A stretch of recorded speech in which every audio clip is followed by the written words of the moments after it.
pilot is always easy because the numbers that you're working with is small. Secondly, obviously grade 9 and grade 11 is not a big exam, because it's not like a standardized, it's not an exam that most parents fear or the children fear, because it's more supposed to be an internal exam.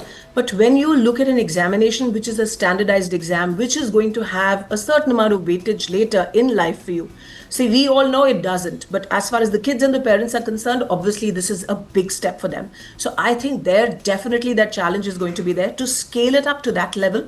And we also know in India the kind of numbers that we are talking about and the kind of disparity in the learning that happens across the country will definitely be a challenging exercise for CBSE. And if the pilot had shown 12% to 47%, then surely there's a little bit of worry that is going to be there for the students who are going to be attempting through the open book assessment. Ms. Deshpande, have students come up to you already, class 9 students or class 8 students, 7 students who are going to be going for this model next year onwards, and have they come out with basic questions that you'd like to share with us here? This thought is still sinking in. They still haven't got around to thinking about how they're going to appear for the exam. So I am waiting for them to, understand the gravity of the situation, and then we'll take a call as to, they still haven't understood the entire, the gravity of the situation, like I said. The teachers as well are waiting. Like you said, the final modalities are still to be set in place by the CBSE, and once that happens, possibly this conversation can be taken forward.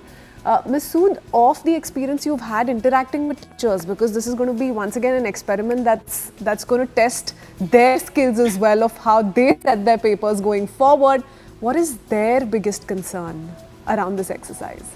I think their biggest concern is obviously complacency, because they feel right now there is a certain amount of preparation, and I would say they take the class 10 and class 12 exams more seriously.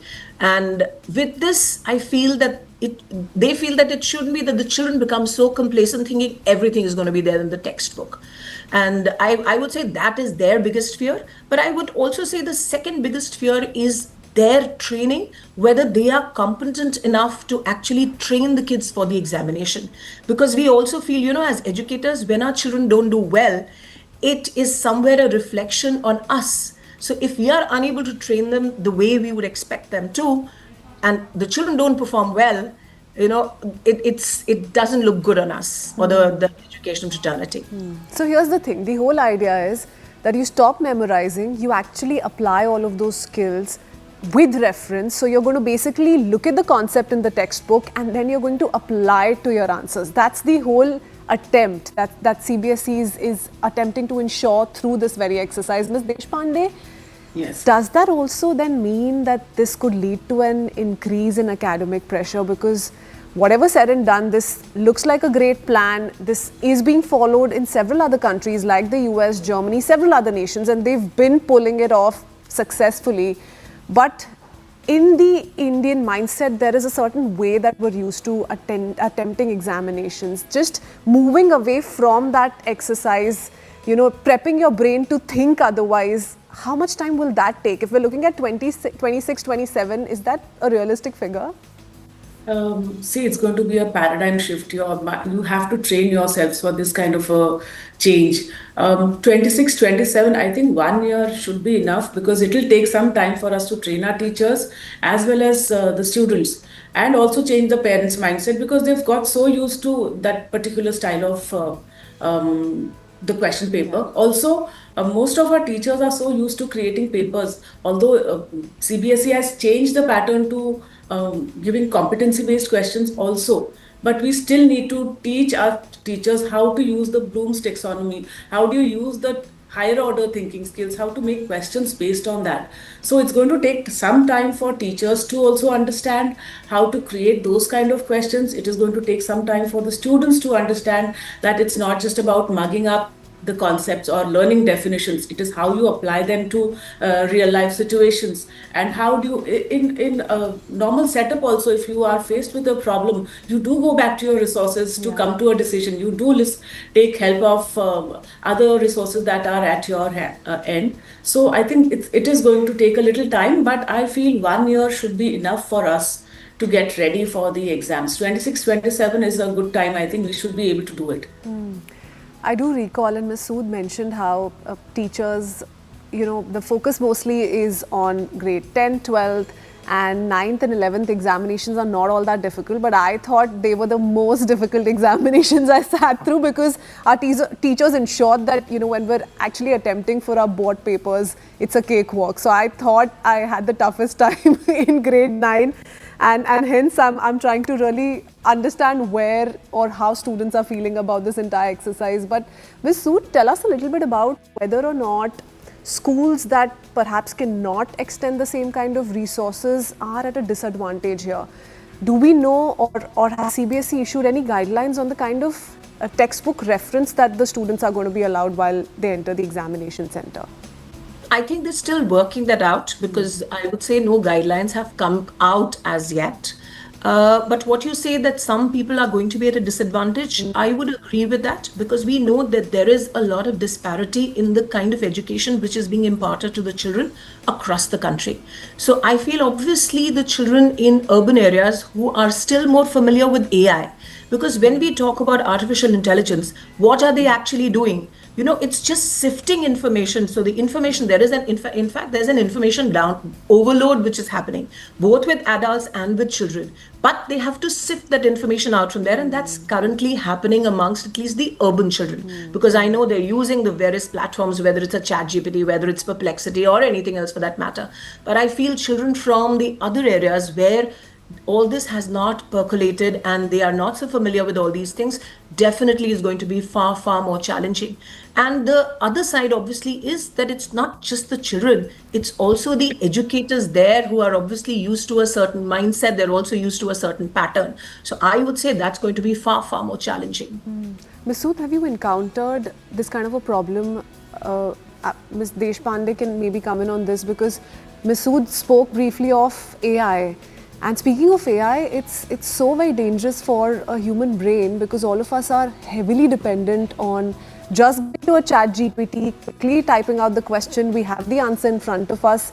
In this day and age, when you literally have everything just at a click's distance, literally going back to rethinking, critical thinking, deep analysis, how difficult that's going to be. Have you seen a shift in how students are using their mind, especially when it comes to subjects like mathematics, science, for instance, where you really need to get deep down into the subject?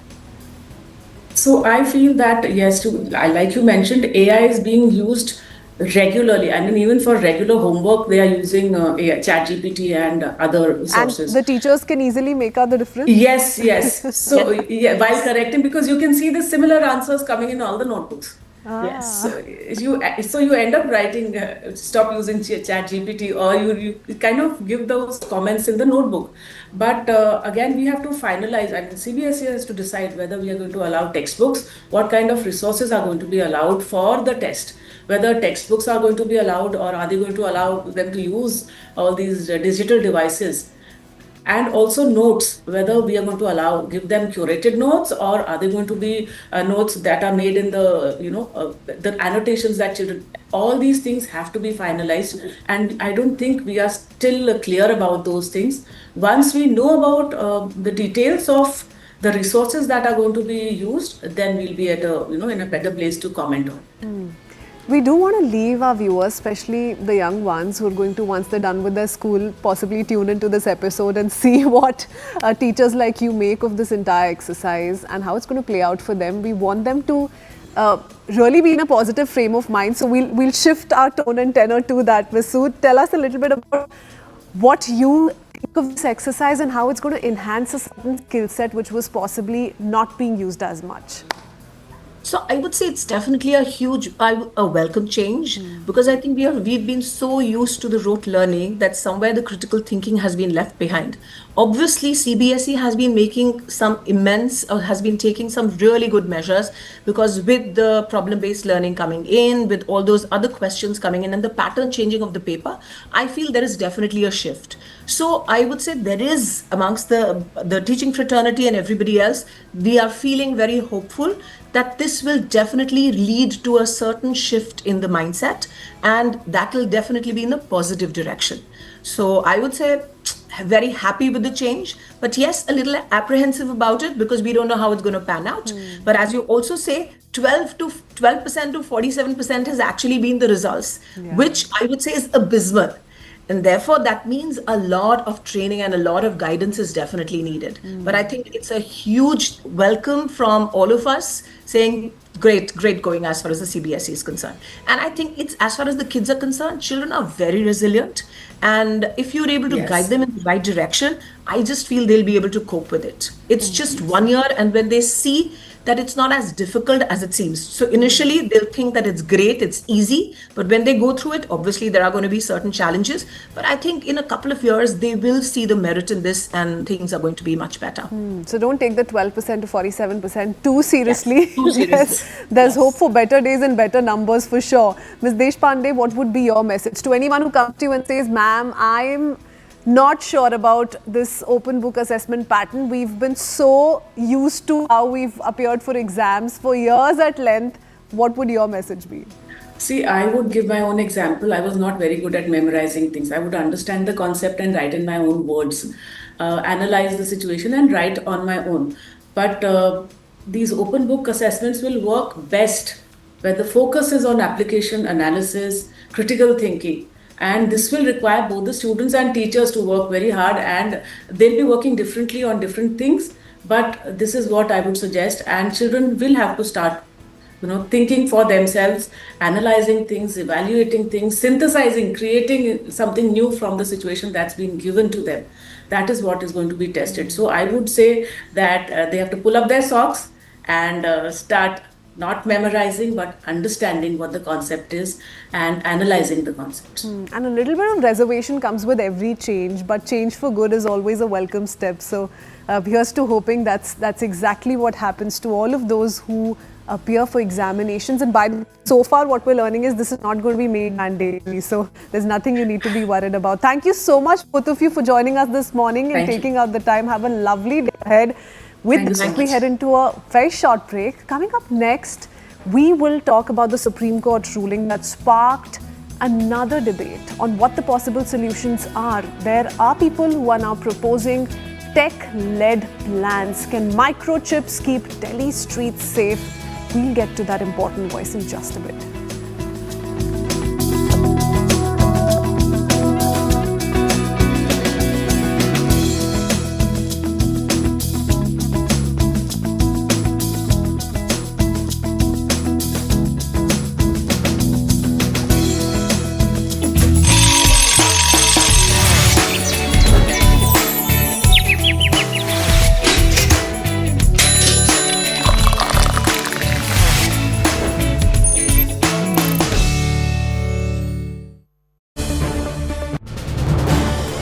This is News 18 Network.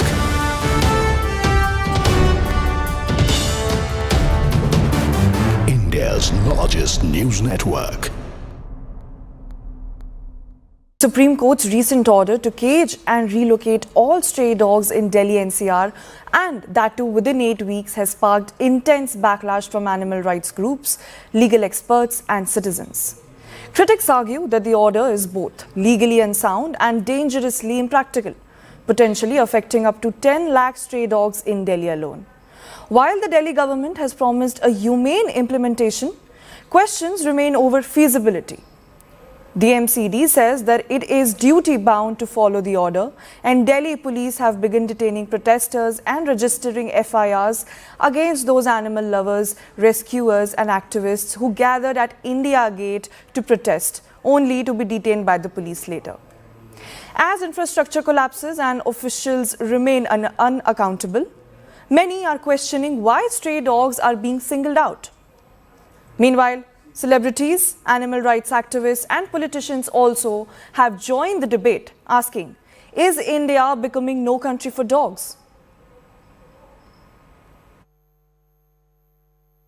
Supreme court ने एक नया decision लिया है, वो stray dogs को चाहते हैं कि शेल्टर्स में वो लोगों को रखा जाए। अब इसके ऊपर क्या कहना चाहते हैं? देखिए जो रीज़न लिया है उसके अगेंस्ट कुछ करना चाहिए, कार्रवाई होनी चाहिए, क्योंकि हम लोग काफ़ी टाइम से पूरे ब्लॉक में सब लोग परेशान हैं। हमारी बिल्डिंग में भी एक कुत्ता हफ्ते 10 दिन से आके रह रहा है, किसी का पेट है, किसने पट्टा बांधा हुआ है, लेकिन वो क्या है, जो भी बच्चे वहाँ के उनको काटना चालू कर दिया उसने, उसको भगा रहे हैं, भाग नहीं रहा, वहाँ पर काफ़ी दिन से वहीं बैठा हुआ है और बच्चों को काट भी रहा है। कई कितने केस हो गए यहाँ पर। अब आपने एमसीडी को कंप्लेन करी थी इसके बारे में? नंबर ही नहीं मिल रहा, ऑनलाइन भी मैंने यहाँ एनडीएमसी का है हमारा, मैंने एनडीएमसी के नंबर भी सर्च मारे, एक नंबर ही नहीं मिल रहे कि जिसमें हम कंप्लेंट करें। बात जो डिलीवरी बॉय होते हैं वो रात में या दिन में जो भी टाइम में जाते हैं, पर्टिकुलरली रात में क्या होता है कि वो जब डिलीवरी करने जाते हैं तो कुत्ते उनको चेस करते हैं और उसके ऊपर वो एक्सीडेंट्स का भी सामना करते हैं। तो इसके ऊपर आप क्या कहना चाहते हैं? इसके ऊपर का कोई सेफ्टी उनके लिए कुछ होता नहीं। हम लोग कंप्लेन भी किए, उसके बाद कोई कार्रवाई नहीं हुई और अभी भी मेरे घर में बैठा हुआ है और उसको अगर थोड़ा बहुत हटाते हैं फिर आग बढ़ जाता है, भौंकने लगता है। कंप्लेन करने के बाद भी कुछ नहीं हुआ है? नहीं, कोई कार्रवाई नहीं हुई। जो हमारे घर के नीचे वहाँ पे 6-7 कुत्ते बैठे रहते हैं हर वक्त, शाम को भी दिन में भी जी भौंकते रहते हैं। जब बच्चे खेलते हैं फुटबॉल वगैरह, उसके भी दो बच्चों को भी काट खाया था, वो लेगी उसकी माता। लेकिन उन्होंने को हमने कहा ठहरो अभी कंप्लेंट करते हैं, लेकिन वो सीधे हॉस्पिटल में ले गए थे। हॉस्पिटल में जाना पड़ा, सीधा ले गए वो हॉस्पिटल में, और अब भी बैठे रहते हैं। ये देखिए शाम को दिन में भी ये देखिए। जो डिसीजन सुप्रीम कोर्ट ने लिया है जो डॉग्स को शेल्टर होम में डालने का, आपको ये इसके बारे में आप क्या कहना चाहती हैं? मेरा बहुत दुख हो रहा है। ऐसे हमारा पिल्ला हमने इतना दिन पाला है, कबाड़ी चुनना है, सब कुछ हमने अपना पेड़ मेरा पेड़ काट के मैंने इसको खिलाया, बताओ। यानी इतना दुख हो रहा है। मैं सुप्रीम कोर्ट को खुद सोचना चाहिए, इनके कोई जगह नहीं है, कहाँ डालेगा? पूरा दिल्ली में ये एक शेल्टर भी नहीं है, कुछ भी नहीं है। ये पिल्ला लेके कहाँ जाएगा, कहाँ है ये बताना। आपने कुत्तों को मतलब डॉग्स को आपने एक एक जगहों का नाम दिया हुआ है, ये दिल्ली पुलिस से है, ये यहाँ से है। हमारा इन्होंने छोड़ रखा है, दिल्ली पुलिस का भी है, इंडियन आर्मी वाला का भी है, मेजर सर का भी है, दिल्ली हाई कोर्ट जड्जी का पिल्ला भी है, सारे इसमें मीडिया वाला का भी, सबका मिस करके रखे, एनडीएमसी वाला का भी है। सबको इन्होंने छोड़ के जाता। हम बड़े इनके ट्रांसफर होता है ना, रखने का जगह नहीं होती, इसलिए मेरे पास छोड़ के जाता है, मदद भी करते हैं लोग। और आपको क्या लगता है इतने लोगों के लिए शेल्टर होम है, इतने डॉग्स के लिए शेल्टर होम है? नहीं है, बिल्कुल नहीं है। एक 10 कुत्ता का भी नहीं होता है, एक भी नहीं है शायद दिल्ली में। पूरा दिल्ली घूम के आया, कुछ भी नहीं है। इनकी इंजेक्शन कितना महंगा है, कुछ भी दवाई भी नहीं है, सारा प्राइवेट में डाल रखा है, कुछ भी नहीं है। मैं अपना पिल्ला नहीं दूंगी, मैं मर जाऊंगा ना, मैं अपना पिल्ला नहीं दूंगी। मैं मोदी जी से भी ये बोल रही हूँ, अपना पिल्ला नहीं दूंगी। मेरा पिल्ला लेके जाना तो मुझे गोली मारना चाहिए, मेरे को गोली मार के मेरा पिल्ला लेके जाओ। कल एससी ने एक ऑर्डर दिया है सुप्रीम कोर्ट ने, बेटा इंडिया किस तरीके से उस पर रिएक्ट कर? देखिए, सुप्रीम कोर्ट का जो ये ऑर्डर है ये इललीगल है, इलॉजिकल है, इम्प्रैक्टिकल है और इनह्यूमन है। इलीगल इसलिए क्योंकि सरकार ने 2001 से एनिमल बर्थ कंट्रोल रूल्स बना रखे हैं जिसमें क्लियरली लिखा है कि डॉग्स को उनकी लोकेशन से मूव नहीं किया जा सकता, क्योंकि डॉग्स जो हैं एक टेरिटोरियल एनिमल है। उनको वहाँ से हटाना का मतलब है कि अगर वो किसी और एरिया में जाएंगे तो वहाँ पे जो फाइट्स हैं फॉर रिसोर्सेज खाने के लिए। प्रैक्टिकल इसलिए क्योंकि दिल्ली में लगभग 10 लाख डॉग्स हैं। 10 लाख डॉग्स को एक शेल्टर में या एक जेल में बंद करना पॉसिबल नहीं है। माननीय सुप्रीम कोर्ट का कोई भी फैसला हमारे लिए है या माननीय कोर्ट का कोई भी फैसला हमारे लिए है, हम उसको डॉक्टर भीमराव अंबेडकर जी के उस पवित्र संविधान को देखते हैं कि उसको हमने लागू करना है। कांग्रेस तो नहीं देखती, कांग्रेस तो उस डॉक्टर भीमराव अंबेडकर जी के पवित्र संविधान।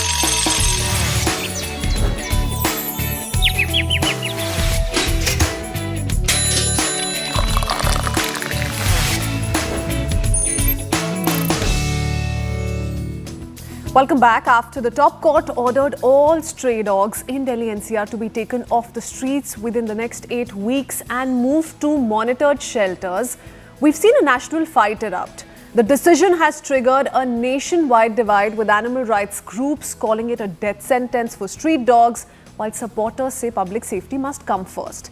Amid this deadlock between the judiciary, the Delhi government and animal welfare activists, we have a new voice who comes with a different approach. We introduce you to Aseem Gupta, founder of Marshy. He is a pet tech entrepreneur working on a patented implantable microchip for dogs. The chip can record temperature, health history and location and can be read through RFID scanners or even smartphones. Installed at feeding points and entry gates, possibly lifts in residential societies too. These readers send real-time data to a central server flagging illness or aggression before an incident occurs. It's a technology-driven plan that promises early rabies detection, targeted interventions and the ability to manage dog populations without removing every animal from the street. While his proof of concept is still being set up in India with components being imported, he says the model has been proven abroad and could be adapted in urban India. This morning, we put the idea to test, asking whether technology can really bridge this gap between public safety and compassion and if it can be scaled quickly enough to meet the top court's demands. Aseem, very good morning. Thank you for joining us live on the Breakfast Club. Hope you're doing well. Without wasting any time, tell us, what is this technology that can really put a full stop to this ongoing discussion? There's so much misery that's coming in for dog lovers, so much misery coming in for people who've really had a bad experience with community dogs. How can tech change that? Well, I would probably start off by saying that necessity is the mother of innovation. So when you look at other PPP models such as baggage handling at the Delhi airport, which had long queues earlier and now it's just completely seamless. Or even if you look at a satellite program which the government just launched yesterday with private partnerships, you can see how entrepreneurs and innovation is helping take the nation forward, not by steps, by entire strides. So that being said, I would say that when urban problems in terms of cities are faced, and when we have lovely programs such as the Smart City project, wherein you can easily see Jaipur doing a lot with its waste management, for example. Moreover, Jaipur has also been mentioned by our Honorable Minister of Home Affairs at the time, Kiran Rijiju ji, in terms of managing the stray population well. I would say that when it comes to overall management of strays in the country, yes, it's a large number. India is home to 180 million dogs in total, out of which 30 million are around pet dogs. The rest are strays. Delhi itself has a population between 8 lakh to 10 lakhs. And if you compare that to Singapore, now Singapore is a city which is pioneering in terms of having strays and at the same time being one of the best cities in the world to live in. Yeah. Singapore has around 7,000 stray dogs and it allocates only about 5 to 6 crores on them.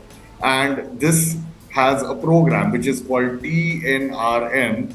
And I would say that Delhi can also probably take a step even in front of that and introduce measures which can control the stray population and increase the trust in terms of the animal and human relationships by bringing in technologies which encourage friendliness rather than scare people. And I sense Aseem, you don't want to give away too much, and that is understandable, but tell us broadly how does this function? You gave a very interesting example of what happens at toll booths, for instance, but if we're talking about tech innovation which is going to ensure that in residential colonies, in all of these feeding spots, people are going to be aware of whatever history that dog carries. How is that going to happen and how achievable, how realistic is this? I'll be very precise in terms of I'll break the problem down into two parts. One is pet dogs and the other is stray dogs. Yeah. Pets is generally easier. So in pets, let us assume that you're in a society and you have dogs over there. We can very easily put these microchips onto the dogs over there and put the readers up at the lifts, which are the entry and exit points, and also at the entry and exit points of the gate of the society. What the chip essentially does then is that it reads the data of, which is primarily the temperature, the medical history, as well as the location of the dog. So, in case you've got the dog being aggressive, the ID logs it. Secondly, it also logs in the temperature, which is a precursor to rabies. If a dog has rabies, he most definitely has fever. So this solves the issue out in terms of aggressive dogs in societies, or as well as rabies infected dogs in societies. Now let us come down to the stray population. Now, as per the ABC Act, we are very clearly been told that there need to be designated feeding areas. Now, all we need to do is carry on the ABC over there, which has been successfully done in other cities in the country, such as Jaipur, Jodhpur, Ooty, etc., Sikkim. And after that is done, we just install RFID readers over here, and RFID readers can very easily pick up any stray with a high temperature. The RFID reader has an IoT SIM in it, which is the Internet of Things SIM, which is broadcast the entire data over to a cloud. You run an algorithm on the cloud, which basically alerts the command center of any dog with a high temperature. And thereafter, you mobilize people with a specific input on location as well as on the dog ID itself. So it's okay. a scientific So by doing that, solution. you don't have to necessarily relocate anyone. As part of the entire ABC process, once you sterilize, vaccinate the dogs when they're taken back to their original location, with this tech in place, with this kind of technology in place, with people being made aware of this, with this perhaps being carried out in pilot in some of the parts, you're saying a broader change can come about in the long term. So we're looking at what stage exactly right now? And how much more needs to be done for a plan like yours to see success? How much more needs to be done? Firstly, the government needs to approve a pilot in a district where it is having issues. Secondly, I would say that technologies are generally use cases. This technology was developed for microchips in humans. However, it is safe for humans and it is safe for animals. So we can implement this technology in dogs, and thereafter, if the pilot is successful, you can save a lot of money on it. Because if you look at the stray population in Delhi, it's 10 lakh dogs. Even if you're feeding one dog worth 55 rupees a day, so that comes to 5.5 crore rupees a day. And very frankly, with a budget of only 17,000 crores in the MCD, this is a massive burn. Okay. Aseem, now I want to ask you whether or not this has been put to test already. We spoke broadly of how countries abroad are looking at it. When I had a conversation with you, you spoke of how this is happening on certain animals in reserves, for instance, tigers, for instance, because we want to protect them. So tell us a little bit about where all it's been practiced and to what extent. I would say the microchips and readers have been there, and they're very much external as well as internal, depending on the type of tracking you want to do in the animal. If you look at the large reserves, you'd see that the tigers and the leopards, which we're having over here, have trackers on them, which provide you information on vitals as well as location. Now, it is very hard for them to microchip all of them and also ensure that the signals are picked up. So I would say that this particular chip has not been implemented. However, if you look at the use case of the technology, when an RFID is being used to locate animals and check their vitals, the national reserves and our flagship programs on the leopard, on the cheetah, as well as the tiger are big examples of that. Aseem, thank you so much. This is such an interesting concept. Thank you for taking us away from the noise and actually asking us to think into some of the innovative ways we can put a full stop to this entire problem. Thank you. We will hopefully reconnect once you have something to show us and possibly very shortly. But for now, we shift our focus to how in recent years conversations around wellness have gone beyond fitness and food right into the spaces we live and places we work in. Interior design, energy balance are getting serious attention. How your child studies, how well you sleep, and even how focused you feel at work. Vastu Shastra, an ancient Indian system that blends architecture, astronomy and environmental science is now being adapted into modern homes and offices. More than a superstition, it's being looked at as a design discipline aimed at harmony. Joining us live is Dr. Raviraj Ahirao, co-founder of Vastu Raviraj Group, to break down the science behind Vastu. Very good morning, sir. Tell us first up, because so many people say, oh, if a house is not built in a particular way, what do we do now as per Vastu? How do you enhance Vastu in your home without making structural changes? In fact, I tell you, here my sincere gratitude to all our saints and sages who developed Vastu Shastra. Rather, I would like to highlight that all these saints and sages, on one side, they have suggested us how your premises should be developed. So, where should be the entrance, where should be the living room, where should be the kitchen, everything. All these guidelines they have provided. But at the same time, they have mentioned in our ancient text, if you are in imbalance with it, or if you don't have all these situation followed properly, there are measures or the methods through which you can easily balance the energies. Madam, here I would like to give one example. See, according to Ayurveda, if you take ginger, black pepper, or some all other things, that means clove and all those things, if you boil them and if you take that water, that can definitely control your cough and cold. Similarly, there are so many aspects or the products that are suggested in our ancient texts, like yantras. They produce particularly energy. We have crystals. That is a natural source of different types of energy. So you're suggesting there are several hacks. You need not worry, you need not make structural changes. Sir, what should one keep in mind while they're selecting a Vastu scientist or a consultant? You know, we're living in the AI age. Everything is at a click's distance. You have so many people going to an AI model and asking for what should be done. Give us some tips. What are your suggestions?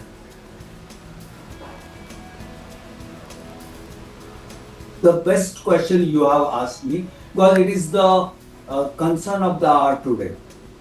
One of the most important thing is that the Vastu consultant with whom you are going to approach, you should have a in-depth study and knowledge of this science.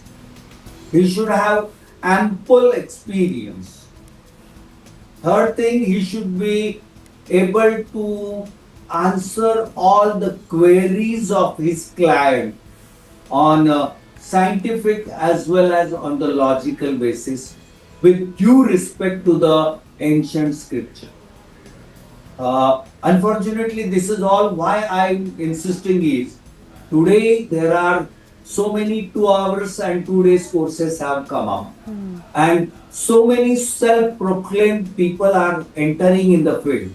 So it is my request to propagate this message that whosoever wants to have the guidance on Vastu Shastra should definitely think of and inquire in detail about the Vastu consultant to whom they are going to contact.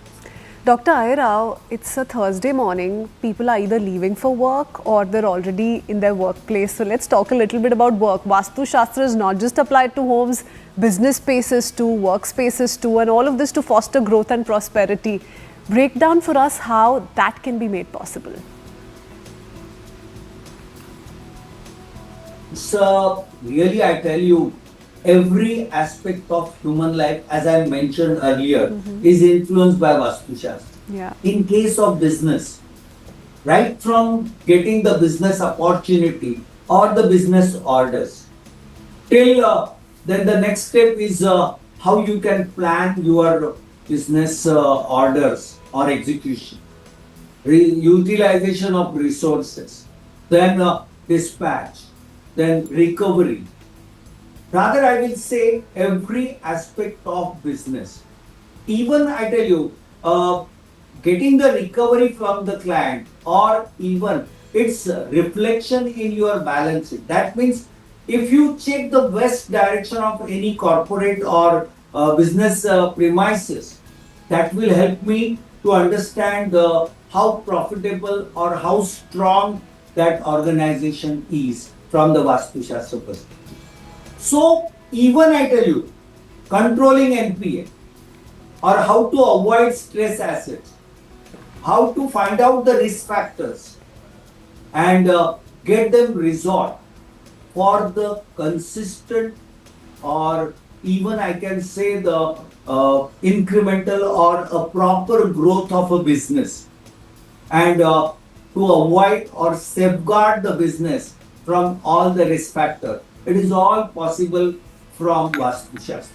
Rather, I can say any business premises, right from a small 50 square feet small shop till a factory or the manufacturing unit spread across more than 250 to 300 acres. All these premises can be corrected on the basis of Vastu Shastra and thereby we can improve their productivity efficiency. Okay, so we'll wrap up this conversation on that very positive note. Thank you so much, Dr. Aira, for sharing all those important thoughts and ideas with us this morning on the Breakfast Club. We head into a very quick break. Lots more lined up. We're not done as yet. We'll see you in just a bit.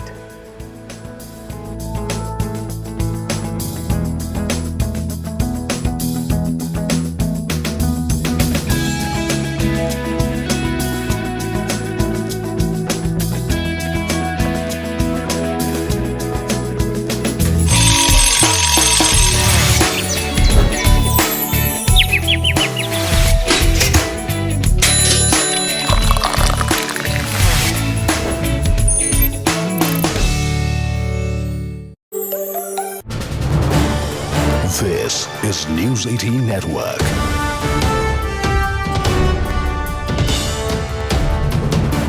India's largest news network. Supreme Court's recent order to cage and relocate all stray dogs in Delhi NCR, and that too within 8 weeks, has sparked intense backlash from animal rights groups, legal experts and citizens. Critics argue that the order is both legally unsound and dangerously impractical, potentially affecting up to 10 lakh stray dogs in Delhi alone. While the Delhi government has promised a humane implementation, questions remain over feasibility. The MCD says that it is duty-bound to follow the order, and Delhi police have begun detaining protesters and registering FIRs against those animal lovers, rescuers and activists who gathered at India Gate to protest, only to be detained by the police later. As infrastructure collapses and officials remain unaccountable, many are questioning why stray dogs are being singled out. Meanwhile, celebrities, animal rights activists and politicians also have joined the debate, asking, is India becoming no country for dogs? Supreme court ने एक नया decision लिया है, वो stray dogs को चाहते हैं कि शेल्टर होम में वो लोगों को रखा जाए. आप इसके ऊपर क्या कहना चाहते हैं? देखिए, जो डिसीजन लिया है उसके अगेंस्ट कुछ करना चाहिए, कार्रवाई होनी चाहिए, क्योंकि हम लोग काफ़ी टाइम से पूरे ब्लॉक में सब लोग परेशान हैं. हमारी बिल्डिंग में भी एक कुत्ता हफ्ते 10 दिन से आके रह रहा है. किसी का पेट है, किसने पट्टा बांधा हुआ है, लेकिन वो क्या है, जो भी बच्चे वहाँ के उनको काटना चालू कर दिया उसने. उसको भगा रहे हैं, भाग नहीं रहा, वहाँ पर काफ़ी दिन से वहीं बैठा हुआ है और बच्चों को काट भी रहा है. कई कितने केस हो गए यहाँ पर. अब अपने एमसीडी को कंप्लेन करी थी इसके बारे में? नंबर ही नहीं मिल रहा. ऑनलाइन भी मैंने यहाँ एनडीएमसी का है हमारा, मैंने एनडीएमसी के नंबर भी सर्च मारे, एक नंबर ही नहीं मिल रहे कि जिसमें हम कंप्लेंट करें. जो डिलीवरी बॉय होते हैं वो रात में या दिन में जो भी टाइम में जाते हैं, पर्टिकुलरली रात में क्या होता है कि वो जब डिलीवरी करने जाते हैं तो कुत्ते उनको चेस करते हैं और उसके ऊपर वो एक्सीडेंट्स का भी सामना करते हैं. तो इसके ऊपर आप क्या कहना चाहते हैं? इसके ऊपर का कोई सेफ्टी उनके लिए कुछ होता नहीं. हम लोग कंप्लेन भी किए, उसके बाद कोई कार्रवाई नहीं हुई और अभी भी मेरे घर में बैठा हुआ है और उसको अगर थोड़ा बहुत हटाते हैं फिर आग बढ़ जाता है, भौंकने लगता है. कंप्लेन करने के बाद भी कुछ नहीं हुआ है? नहीं, कोई कार्रवाई नहीं हुई. जो हमारे घर के नीचे वहाँ पे 6-7 कुत्ते बैठे रहते हैं हर वक्त, शाम को भी दिन में भी. जी. भोगते रहते हैं। जब बच्चे खेलते हैं फुटबॉल वगैरह, उसके भी दो बच्चों को भी काट खाया था, वो लेगी उसकी माता। लेकिन उन्होंने को हमने कहा ठहरो अभी कंप्लेंट करते हैं, लेकिन वो सीधे हॉस्पिटल में ले गए थे। हॉस्पिटल में जाना पड़ा, सीधा ले गए वो हॉस्पिटल में, और अब भी बैठे रहते हैं वो। ये देखिए शाम को दिन में ये जो डिसीजन सुप्रीम कोर्ट ने लिया है जो डॉग्स को शेल्टर होम में डालने का, आपको ये इसके बारे में आप क्या कहना चाहती हैं? मेरा बहुत दुख हो रहा है। ऐसे हमारा पिल्ला हमने इतना दिन पाला है, कबाड़ी चुनना है, सब कुछ हमने अपना पेड़ मेरा पेड़ काट के मैंने इसको खिलाया, बताओ। यानी इतना दुख हो रहा है। मैं सुप्रीम कोर्ट को खुद सोचना चाहिए, इनके कोई जगह नहीं है, कहाँ डाले गए। पूरा दिल्ली में ये एक शेल्टर भी नहीं है, कुछ भी नहीं है। ये पिल्ला लेके कहाँ जाएगा, कहाँ है ये बताना। आपने कुत्तों को मतलब डॉग्स को आपने एक एक जगहों का नाम दिया हुआ है, ये Delhi police.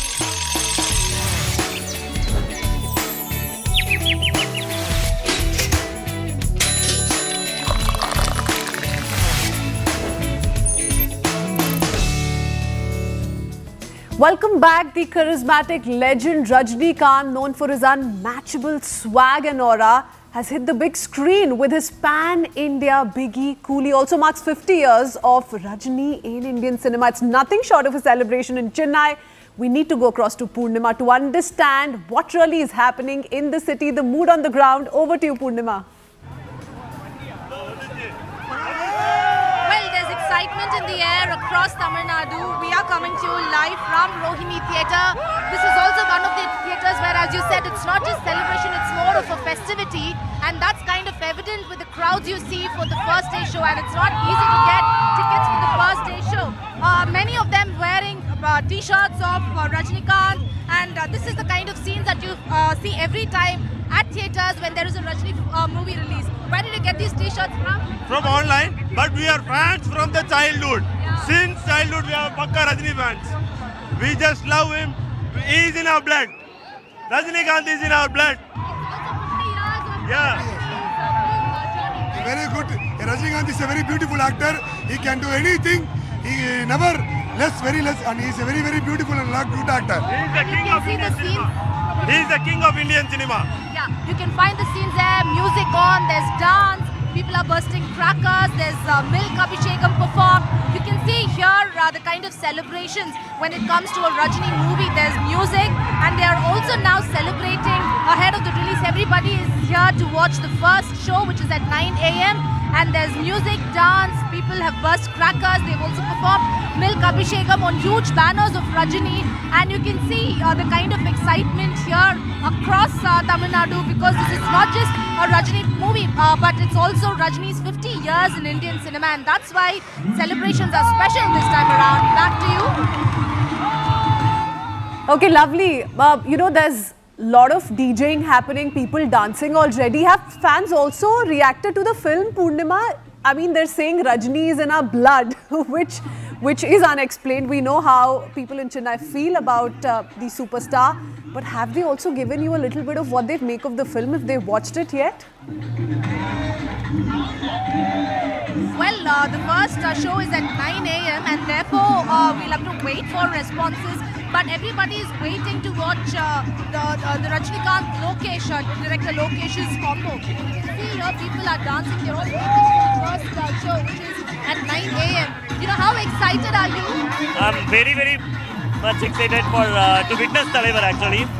It's been his 50th year, so too much excited. We have been coming with all the. Have you heard reviews from other cities? I'm gonna watch it first. No spoilers. We are getting ready for this. No spoilers. They don't want to read other reviews as well, but they're all excited and people are now queuing up to watch the first show, which will start at 9 a.m. So by 12:30 we'll get reviews of Rajini's Coolie movie, but here excitement continues and everybody is celebrating not just the release of their Talaivar's movie, but also Rajini's 50 years of Indian cinema, 50 years of his journey in the film industry. That's also another factor why celebrations are grand in Tamil Nadu. Back to you. I mean, no one can tell that this is a film release being celebrated. It looks nothing short of a festival being celebrated in Chennai. Thank you so much, Purnima, for joining us with all those very interesting voices. We will keep coming back to you. But that's not the only 50 years being celebrated. On the 15th of August, Sholay turns 52. This is no ordinary film. It has become an inseparable part of all Indian families' memories and our cinematic history. 50 years later, the flames of fame are still rising around the film. The Rampur characters, the dialogues remain alive in our minds. The film had given several actors in the film a ticket to fame, also gave us some epic visuals, miraculous music and unforgettable dialogues. And who can forget the character of the villain Gabbar Singh, many of whose lines have become ingrained in Indian pop culture. Let's in fact leave you with some of those iconic dialogues. And by the way, there's still a total vibe with the Gen Z. Thanks for watching. We leave you with these dialogues.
So you've seen the big arc lights here, the flashy cameras, but beyond all of this, journalism is all about hard work. So if you have it in you to make a name for yourself in this hyper-competitive industry, then let CNN News 18 be your platform.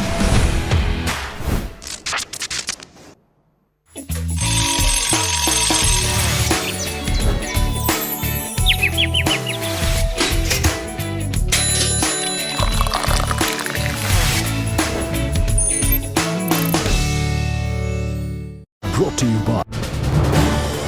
This is News 18 Network.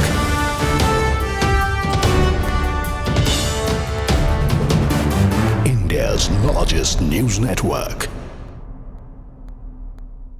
Supreme Court's recent order to cage and relocate all stray dogs in Delhi NCR, and that too within 8 weeks, has sparked intense backlash from animal rights groups, legal experts and citizens. Critics argue that the order is both legally unsound and dangerously impractical, potentially affecting up to 10 lakh stray dogs in Delhi alone. While the Delhi government has promised a humane implementation, questions remain over feasibility.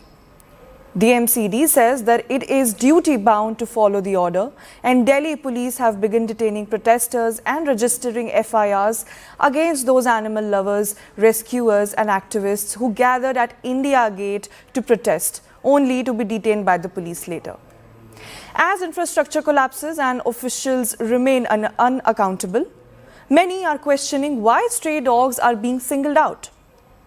Meanwhile, celebrities, animal rights activists and politicians also have joined the debate, asking, is India becoming no country for dogs?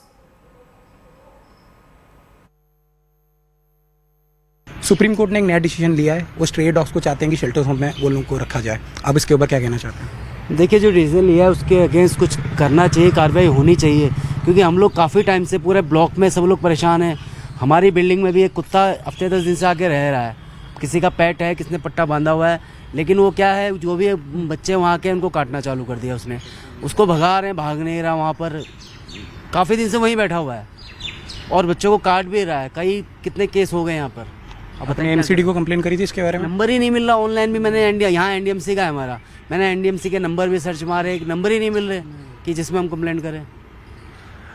जो delivery boy होते हैं वो रात में या दिन में जो भी टाइम में जाते हैं, पर्टिकुलरली रात में क्या होता है कि वो जब डिलीवरी करने जाते हैं तो कुत्ते उनको चेस करते हैं और उसके ऊपर वो एक्सीडेंट्स का भी सामना करते हैं. तो इसके ऊपर आप क्या कहना चाहते हैं? कोई